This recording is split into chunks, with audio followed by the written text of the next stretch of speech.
নমস্কার বন্ধুরা, সুনিতার হেসেলে সবাইকে স্বাগত। আজ আপনাদের সঙ্গে শেয়ার করব একটা জনপ্রিয় রেসিপি, চাল কুমড়ো দিয়ে চিংড়ি মাছের ঘন্ট। চলুন তাহলে রেসিপিটি শুরু করা যাক। এখানে দেখুন আমি চাল কুমড়ো নিয়ে নিয়েছি। এবার এই চাল কুমড়োটাকে আমি ঝিরিঝিরি করে কেটে নিয়েছি, কেটে পরিষ্কার করে ধুয়ে নিয়েছি। যতটা সম্ভব চেষ্টা করবেন চাল কুমড়োটাকে ঝিরিঝিরি করে কাটার। এবার এই চাল কুমড়োর মধ্যে আমি লবণ মাখিয়ে রেখে দেব। এখানে দেখুন আমি 1 থেকে 1.5 চামচের মতো লবণ দিয়ে দিয়েছি। এবার লবণটা দেওয়ার পরে খুব ভালো করে চাল কুমড়োটাকে কিন্তু এইভাবে মাখিয়ে নিতে হবে।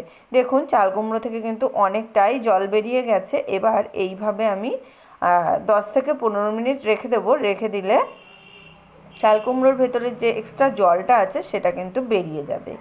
এবার এদিকে দেখুন আমি চিংড়ি মাছ নিয়ে নিয়েছি। এবার এই চিংড়ি মাছটাকে আমি লবণ হলুদ দিয়ে মাখিয়ে নেব।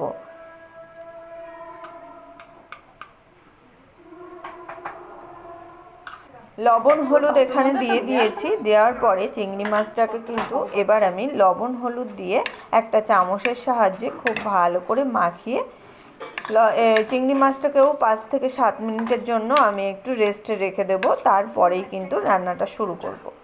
এবার আমি রান্নাটা শুরু করব। তার জন্য ওভেনে একটা কড়াই বসিয়ে দিয়েছি। কড়াইতে দিয়ে দিয়েছি পরিমাণ মতো সর্ষের তেল। এখানে আমি 3 টেবিল চামচ পরিমাণে সর্ষের তেল ব্যবহার করেছি। তেলটা ভালো করে গরম হয়ে গেলে এর মধ্যে আমি লবণ হলুদ মাখিয়ে রাখা চিংড়ি মাছগুলোকে দিয়ে দিয়েছি। চিংড়ি মাছগুলোকে দেওয়ার পরে আমি হাই আঁচে 2 থেকে 3 মিনিট একটু ভেজে নিয়েছি। দেখুন চিংড়ি মাছের গায়ের কালার কিন্তু চেঞ্জ হয়ে গেছে। এবার আমি এই চিংড়ি মাছটাকে একটা পাত্রে তুলে নেব। তুলে নিয়ে ওই একই তেলের মধ্যেই আমি 5 ফোড়ন, শুকনো লঙ্কা আর তেজপাতা ফোড়ন দিয়ে দেব। ফোড়নটা খুব ভালো করে ভাজা হয়ে গেলে এর মধ্যে আমি লবণ মাখিয়ে রাখা চাল কুমড়োগুলোকে খুব ভালো করে চিপে চিপে জলটা বের করে নিয়ে আমি তেলের উপরে দিয়ে দেব। দেখুন এখানে চাল কুমড়ো কিন্তু আমার পুরো সবটাই দেওয়া হয়ে গেছে। অনেকটাই কিন্তু চাল কুমড়ো কমে গেছে লবণ মাখিয়ে রাখার কারণেই। এবার খুব ভালো করে একটু তেলের সঙ্গে মিশিয়ে নেব। মিশিয়ে নিয়ে এই চাল কুমড়োর মধ্যে আমি কিন্তু পরিমাণ মতো একটু হলুদ দিয়ে দেবো। এখানে আমি আর আলাদা করে লবণটা ব্যবহার করব না, যেহেতু আমি লবণ দিয়ে চাল কুমড়োটাকে মাখিয়ে রেখেছিলাম, সেই কারণে এখন আর লবণটা ব্যবহার করব না। পরে টেস্ট করে দেখব, যদি লবণের প্রয়োজন হয় তখন ব্যবহার করব।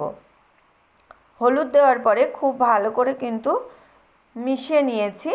এবার আমি এইভাবেই চাল কুমড়োটাকে একটু 5 থেকে 7 মিনিটের জন্য একটু ভেজে নেব। দেখুন এখানে আমি প্রায় 7 মিনিট মতো চাল কুমড়োটাকে কিন্তু হাই আঁচে ভেজে নিয়েছি।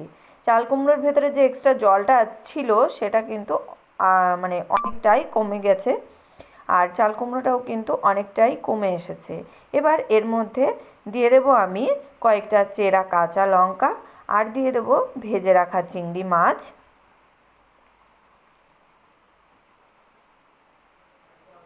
দিয়ে দিয়েছি একটু স্বাদ অনুযায়ী চিনি। খুব ভালো করে সমস্ত কিছু আমি আবারও একটু মিশিয়ে নেব। মিশিয়ে নিয়ে এইভাবে একটু ভাজা হতে দেব।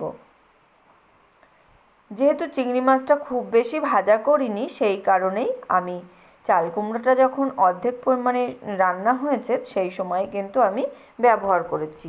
এবার আমি চাল কুমড়োটাকে হতে দেব। এইভাবেই আমি প্রায় 10 মিনিট মতো মিডিয়াম টু লো আঁচে নাড়াচাড়া করে নিয়েছি। দেখুন চাল কুমড়ো কিন্তু একদম রেডি।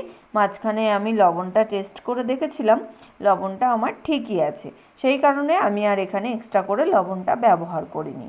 তাহলে বন্ধুরা তৈরি হয়ে গেল কিন্তু আমাদের দারুণ স্বাদের বাঙালির অত্যন্ত জনপ্রিয় একটি রেসিপি, চাল কুমড়ো দিয়ে চিংড়ি মাছের ঘন্ট। আমার এই চাল কুমড়ো দিয়ে চিংড়ি মাছের ঘন্টের রেসিপি আপনাদের কেমন লাগলো অবশ্যই কিন্তু কমেন্ট করে জানাবেন। যদি ভালো লেগে থাকে তাহলে একটা লাইক করবেন আর সাবস্ক্রাইব করে পাশে থাকার অনুরোধ রইল। আজকের মতো এই পর্যন্তই। আবার দেখা হবে নতুন কোনো রেসিপি নিয়ে। ভালো থাকবেন, সুস্থ থাকবেন। ধন্যবাদ।